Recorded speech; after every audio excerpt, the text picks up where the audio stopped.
আপনি নিশ্চয়ই জানেন যে এরই মধ্যে আজকেই কেবল কক্সবাজার বান্দরবনে পাহাড় ধসে 7 জন মারা গেছে। যে চিত্রটা আসলে প্রতি বছর দেখা যায়, এমন না যে এবারই প্রথম পাহাড় ধসে মারা গেছে। এই মৃত্যুটাকে আপনি কি স্বাভাবিকভাবে দেখেন যে হ্যাঁ ন্যাচারাল একটা ডিজাস্টার আসলো, ফলে কিছু মানুষের প্রাণহানি হতে পারে, বিষয়টা কি এরকমই? না, এই মৃত্যু স্বাভাবিক না। এই মৃত্যু স্বাভাবিক কেন হবে?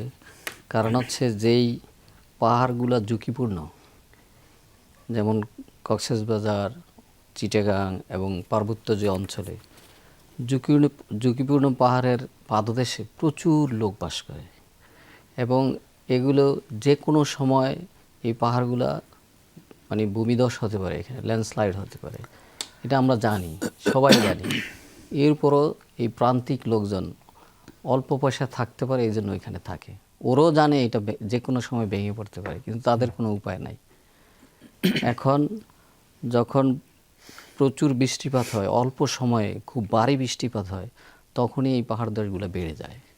নর্মালি সবসময়ই কিন্তু পাহাড় ধস হয় এবং এটা কিন্তু ড্রাই সিজনও হয়।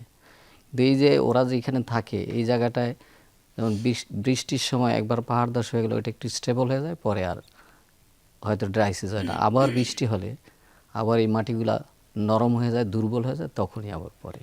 তো এই জন্য একটা নির্দিষ্ট মাত্রার বৃষ্টি হলেই, এটা বলি আমরা একটা নির্দিষ্ট লিমিট বা থ্রিশোল্ড লিমিট, হ্যাঁ, বৃষ্টি হলেই ওই পাহাড়গুলার কিছু কিছু পাহাড়ের যে মাটি আছে, আমরা এগুলা কাদামাটি বলি, হ্যাঁ, আবার বেলে মাটি বলি, এই মাটিগুলাতে ধস হয়।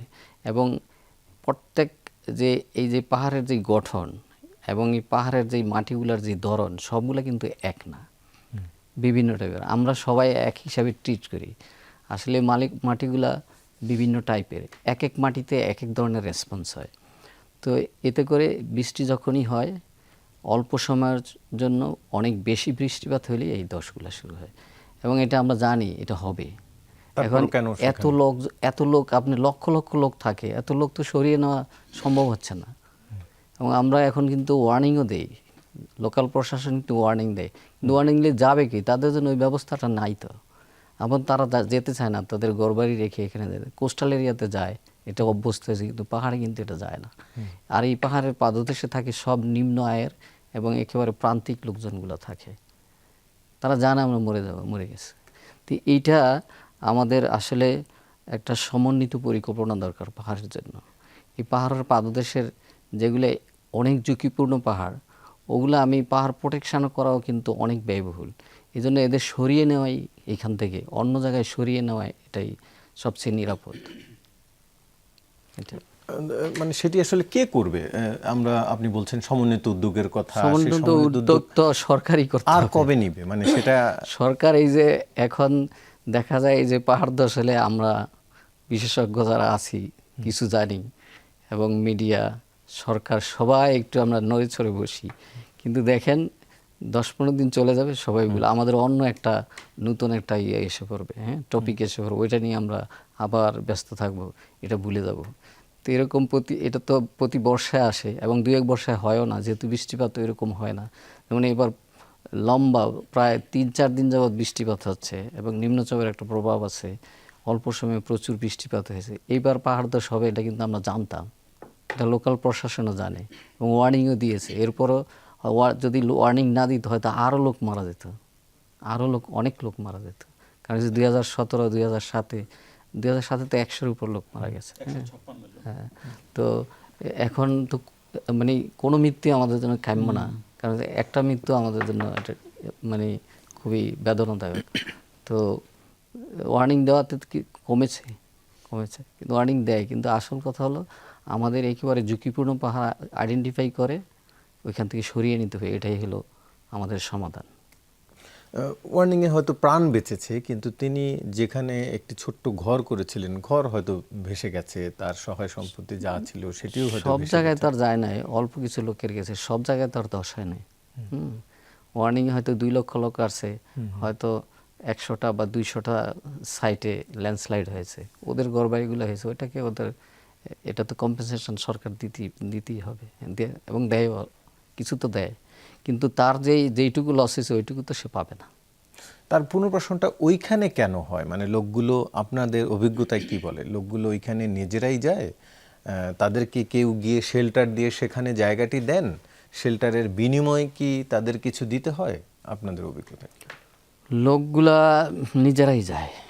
এখানে যেমন বাহিরে যদি একটা ঘরে থাকে, তার যে ভাড়াটা দিতে হয়, যে পয়সাটা দিতে হয়, ওইখানে থাকলে তার হয়তো 5 গুণ কম দিতে হয়, 5 গুণ 6 গুণ, ইভেন 10 গুণও কম দিতে হয়।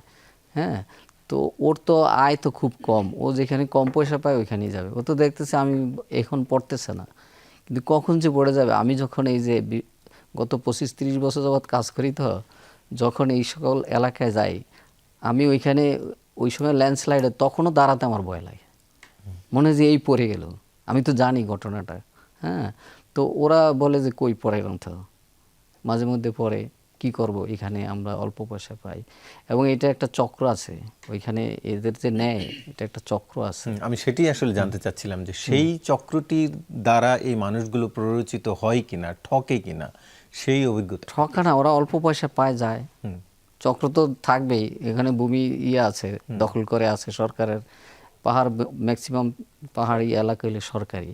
তো এইখানে তারা দখল, তো জোর যার আছে সে দখল করে 20-30টা ঘর উঠাই দিল, ঘর উঠাই দিয়ে এইখান থেকে একটা আর্নিং হলো, এবং ওরাও কম পয়সায় গেল, ওরা থাকলো। এটাই তো। তো এই ক্ষয়ক্ষতির জন্য দায়ী কি আসলে সেই মানুষগুলো নয়? মানে অবশ্যই আমরা সবাই দায়ী, আমিও তো দায়ী। আমি যে যে আমরা যে এখানে কাজ করেছি, কাজের আমাদের আউটপুট কি আমি তো দেখতেছি না। এখানে অনেক কাজ হয়েছে। এখানে এই যে পাহাড়ি অঞ্চলে ল্যান্ডস্লাইড নিয়ে কিন্তু প্রচুর কাজ হয়েছে, এবং কাজগুলা মানসম্পন্ন, অনেকগুলোই মানসম্পন্ন না, শুধু আমাদের টাকা নষ্ট হয়েছে। অনেক প্রজেক্ট হয়েছে, তো এই প্রজেক্টের কোনো আউটপুট তো আমি দেখি না। তো সবাই দায়ী এটার জন্য। যে একমাত্র সরকারই করবে, এখানে বিশেষজ্ঞরাও দায়ী, এখানে ওই যে শেল্টার দিচ্ছে সেও দায়ী, এবং যে ওইখানে থাকতে গেছে সেও দায়ী, সবাই দায়ী। তো সবাইকে সচেতন করে একটা কম্প্রিহেন্সিভ নিতে হবে। এদেরও কিন্তু অ্যাওয়ারনেসের দরকার আছে। হ্যাঁ, আবার ওই যে একটা চক্র, এটাও আমার